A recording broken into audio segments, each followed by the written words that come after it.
Hello, everybody, and a huge welcome to the Cape Argus readers and followers. We're excited today. We're going to be talking about breast cancer awareness, breast health. I'm Lucy Balona. I'm the spokesperson for the Cancer Association of South Africa, and so glad to have Dr. Francois Malherbe joining us this morning. So, Dr. Malherbe, it's breast cancer. So, of course, there's this heightened awareness about breast cancer, and it's all pink, which is a good thing because, women need to be educated. They need to know about lowering their breast cancer risk. I'm sure that, a lot of women need to know about breast cancer, not just in October. So tell us, how can women lower the risk for breast cancer? So, all women is actually at increased risk for breast cancer just because they've got two breasts. So, and the older you get, the higher your risk of breast cancer. And there are certain things that you can't change. You can't change, your genes that you've got. You can't change your family members that have got breast cancer. But there's certain things that you can certainly do to help lower your personal risk of developing a breast cancer. So I think we should separate out, your risk of developing a breast cancer, and then we should also really talk about, what things to look out for when you do have a breast cancer, so that we can treat you appropriately. But in terms of risks for developing breast cancer, there are certain things that you can do to help you reduce your risk for breast cancer. And probably one of the important things is have a healthy lifestyle. That prevents all breast cancers. And we know that there are certain lifestyle things that gives you an increased risk for breast cancer. And this is well established in worldwide research, of which one of the most important ones is obesity. So if you are obese, you are at a higher risk of developing usually at an older age, but you're at a higher risk of developing a breast cancer because the fat in your body actually, the more fat there is, the higher the level of estrogen in your body. And it is estrogen and exposure to estrogen that increases your risk of developing breast cancer. So losing weight and not being overweight is one of the main things that we can do to limit our breast cancer risk. Other lifestyle things that one can look at is reduce your alcohol intake. We know that alcohol intake is also associated with an increased risk of breast cancer. That's been well proven. And especially when patients have had a breast cancer before, we would really definitely tell them not to use alcohol. Certainly not in excessive amounts. It's okay if you have a glass of wine every now and again at a birthday party or something like that. That's not a problem. But if you use alcohol in excessive amounts, that will increase your risk of developing breast cancer, or a breast cancer, for instance, coming back again in a patient who've had a breast cancer before. Other things that we can't really change is there's a very small associated risk with long-term use of oral contraceptive tablets, but we as a medical community see the benefits of preventing unwanted pregnancies is much more in that small increased risk of you developing a breast cancer if you use oral contraceptive tablets for a prolonged period of time. So actually that risk is so small that we can say, okay, probably doesn't matter, and your benefits of using oral contraception is actually better for you using it. So we wouldn't really advise against that. And in certain women, especially when they're postmenopausal, they might need to use hormones like estrogen for postmenopausal symptoms. They get very bad hot flushes and things like that. And their gynaecologists might prescribe them some oral or hormone replacement therapy.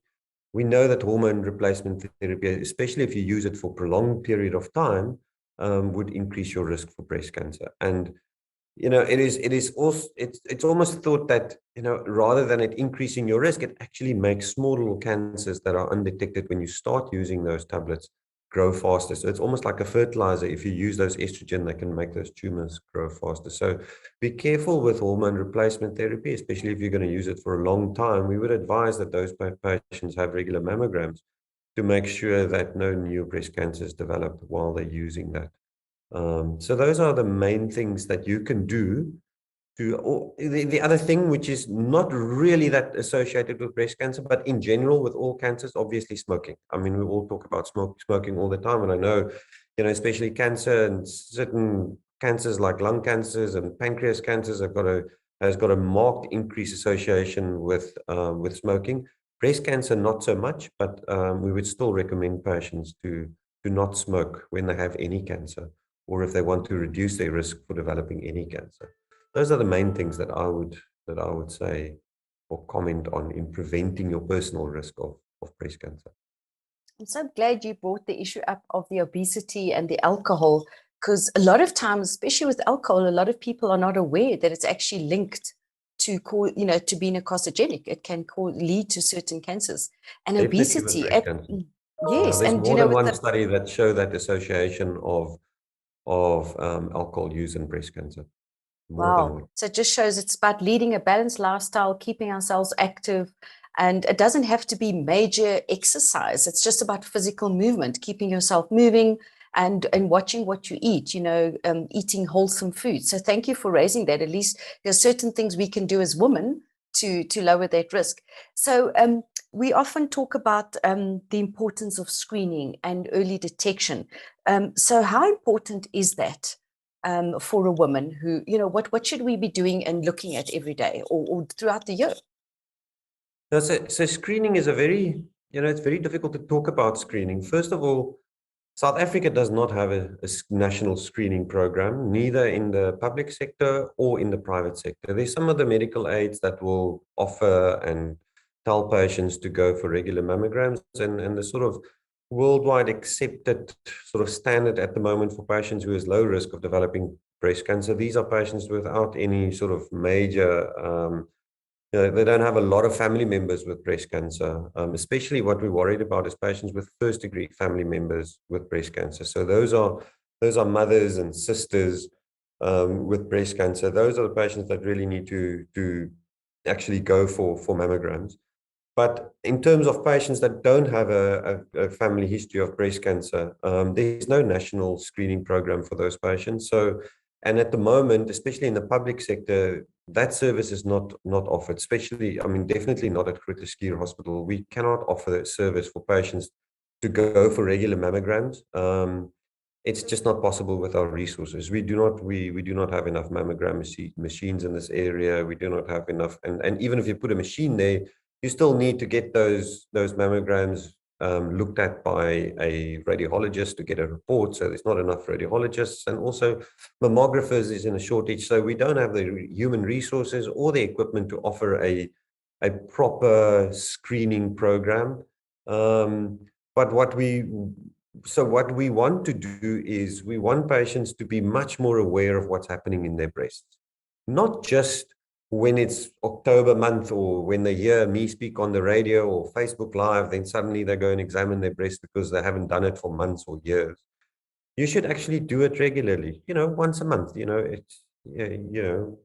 once a month, examine your breasts, become aware of what's happening. We see patients that have had breast cancer before is extremely breast aware. So suddenly they become very aware of what's happening in their breasts, and every single little lump or bump that happens in that breast, they would go to a doctor and have it seen to. And we maybe don't want it to that extreme, but we want people to be aware of what's happening in their breast. And when they feel a lump, and that is the most important symptom of a breast cancer, is if you feel a lump in your breast, you need to go and have it seen to.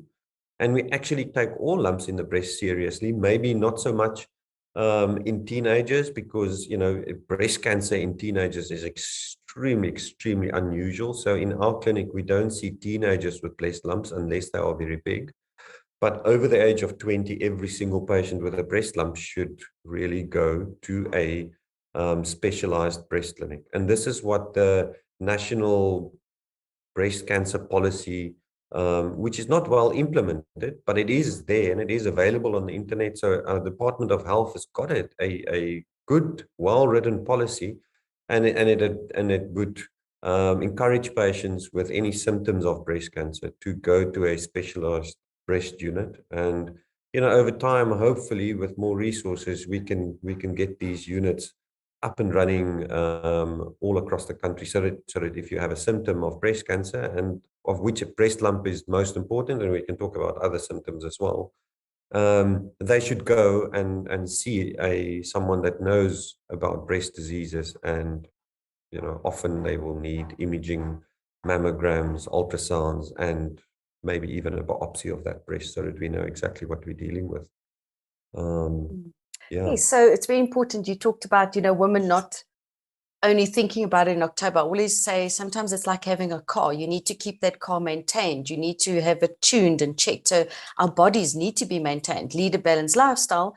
And I want to encourage our followers and readers to actually visit the cancer website. We have got all the signs and symptoms and warning signs. And also we have a fantastic video on how to actually do a self-breast exam, something we should be doing every month. And it's something I always have to remember, and we even show you how to do it. So I think that's a good start. And also our cancer care centers, we offer clinical breast exams, which are so important. And obviously if something is found, then you get a letter. I was actually, a question came up the other day where somebody said, if you find a lump, how will you know if it's a cancerous lump or not? And I don't think you can unless you actually You going to don't. get a biopsy or get it checked out. Yeah. So, I mean, I often, patients will come to me, with quite a big lump in their breast, and then you will ask them, how long has the lump been there? Yeah. Often the standard answer is a couple of weeks. And in our clinic, patients access the system quite quickly. But sometimes, especially the patients that present with more advanced cancer, they say, no, they've been aware of that lump in their breast for quite some time, but it wasn't painful. So they didn't think that it was a problem. So, be very, very aware that any lump in the breast, and even if it isn't a lump, even if it's just a subtle change in your breast, even if you just see the skin changes or a little bit of an indentation in your breast, or even some of the breast cancers can just present as a thickening in your breast. So, what I always teach the students and I tell, people is that, if you feel something that's not right in your breast, you feel that there's maybe something there, feel your other breast in exactly that same spot, and it should feel the same. If the one breast has got something there and you don't feel it on the other side in that area in your breast, then it's not right. Someone needs to look at it, because it's very nice. You've almost got an inbuilt control. You can compare what you feel in the one breast to the other breast, and the two breasts should really be the same. Not the one woman's breast is not the same as the next woman. They've all got different Very glandular true. densities and amounts of fat and whatever. But in your breast, your two breasts should be the same. Just be careful that, it's often the one breast is slightly bigger than the other one, and that is completely normal. You don't really need to worry about that. I mean, if your breast suddenly increases in volume or the one becomes much bigger, then maybe that's something to worry about. And that could often be, swelling from a cancer in that breast. It's a possibility. But if you look at yourself in the mirror and the one breast is slightly bigger than the other one, don't worry about that. That's, a lot of people have one breast bigger than the other one. Often, I mean, I always tell patients that, often patients' 2 feet is also not the same size. You'll buy your shoes and you'll feel the one side fits perfectly and the other side maybe is a bit loose. I mean, it's because your feet might not be 100% the same size, and it's exactly the same with breast. Your two breasts are not always exactly the same size. So, but and they need to go and look at those symptoms. But if you feel a lump, very important that you have it seen to. Every single lump, doesn't matter what age you are. If you're over 20, you've got a lump in your breast, you really need to have someone look at that. And it might not be anything, but you won't know that unless someone looks at you. And this is what we want. We want to see patients with small lumps that's sort of 1, maybe 2 centimeters in size. We don't want to see patients with lumps that are 4, 5, 6 centimeters in size, because they waited too long. They waited hopefully too long. They need to come to us when the lumps are small, and that's what we want. And we at Groote certainly will strive to see all patients quickly that have got a lump in the breast. Very good message. So important. Be aware of how our breasts appear and any strange symptoms or signs. And again, go visit the website. You'll see all those warning signs and information. Very good point. And also, like you say, access. Early detection is key. So the minute you do see and feel something unusual, get it checked out, because late presentation often means there's not such a good chance of successful treatment. So the sooner we go, the better. Just a quick one. I want to ask you about, we often hear people talk about metastatic breast cancer. What does that mean? And what does it mean for women living with metastatic breast cancer? So metastatic breast cancer is stage 4 breast cancer. I mean, the patients that come to me always want to know, doctor, what stage am I? And I think it's important for them to know or want to know this. They want to know because it gives them sort of an idea of, what their chances of recovery is or cure or remission from their cancer. But if you have metastatic breast cancer, which means that the cancer is spread elsewhere in your body, if it is spread to the lymph nodes under your arm, that's very treatable and we can treat that with surgery. But if the cancer is spread beyond those lymph nodes to elsewhere in your body, say, for example, to your lungs or to your liver or to your bones, those are the most common places where breast cancer metastasized to, then we cannot cure you. Doesn't mean that we can't treat you. There's very good treatment for metastatic breast cancer, and many patients with metastatic breast cancer will live for years to come. I've seen patients with metastatic breast cancer 10, 15 years down the line, and they are still fine. So there's various different types of breast cancer, and some of them are more aggressive, and some of them are not that aggressive. So when you are diagnosed with metastatic breast cancer or stage 4 breast cancer, it doesn't mean that it's the end of the road for you. There's a lot of treatment out there that can sort of, and often we can stop those cancers from growing. We can't cure the patients. We don't remove those cancers, but we've got drugs that we can use to stop the growth of those cancers, and patients can live for many, many years with metastatic breast cancer. Obviously, when patients with metastatic breast cancer, a lot of them will get to a stage where they will get very sick, and often they will die from their breast cancer. I mean, some patients with breast cancer will die from other problems. You can have a heart attack or die from cardiovascular disease and not from your breast cancer. But with metastatic breast cancer, often patients will die from their metastatic breast cancer. But even in that, sort of final year or 2 years that you've got to live, even there's still a lot of help that we can offer those patients. We can support the families. We can help the patients with their symptoms if they've got pain from those metastatic disease. So, we will never abandon a patient just because they've got stage 4 or metastatic disease. I mean, we as healthcare providers will continue to treat those patients up to the very last. And even at the very last, there's still a lot of help out there for those patients. Very true. And thank you for sharing that. I think often people need to hear that there is hope and that they don't have to go through a cancer diagnosis alone. We've got cancer telecounseling where patients can, any person living with cancer or any family member or a loved one can contact, and we do free counseling in 7 languages. You just phone and make an appointment, and then they'll arrange a time for you. And I think also with metastatic breast cancer patients, they're often dealing with a lot more challenges that others don't have. It's a lot of pain or other challenges. So we also have a program called iSurvival specifically for metastatic breast cancer patients.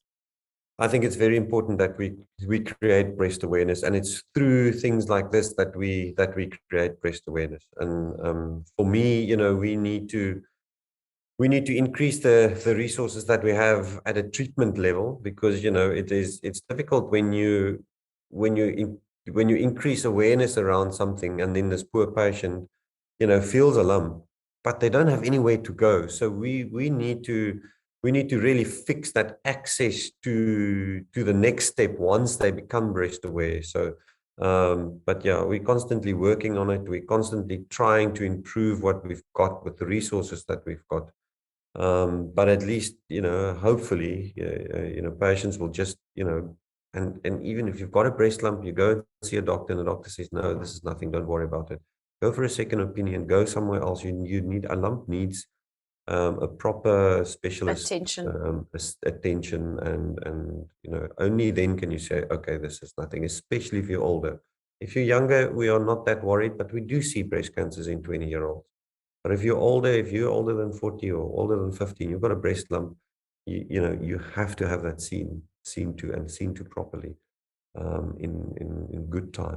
You've reminded me that I need to go for my yearly checkup. It's usually in November each year. I have, my mother had breast cancer. She had also liver cancer. So I think because she had cancer, I'm at risk. So I can have a mammogram every 2 years. And I do myself breast exams. And if anybody needs, they can please contact our Cancer Care Center for the clinical breast exams. But thank you, Dr. Malherbe, for your time. Thank you for the service and the messages. And I'm so glad that you are seeing patients so quickly. We know that access to screening is such a challenge, but we appreciate that you're there. And thank you for the time and the support and the partnership, and that you gave from your time to spend time with us. And a huge thank you to Novartis. It was through their sponsorship and partnership that made this video recording possible. It might not be a lump. It might be puckering, dimpling, breast or nipple changes, swollen glands, or yes, it might be a lump. Breast cancer is the most common cancer among South African women. So it's important to examine your breasts on the same day every month, 7 to 10 days after your period. If you no longer have your period, choose a day that's easy to remember. To do a proper breast self-examination, follow these 3 easy steps. In front of a mirror, check for any visible breast changes in 4 different positions. First, with your arms at your sides, then overhead, then firmly pressing your hands on your hips, and lastly, bending forward. Lie down on your back with a pillow under your right shoulder and your right hand under your head. Starting below the collarbone, make small circles by pressing down, moving clockwise towards the nipple.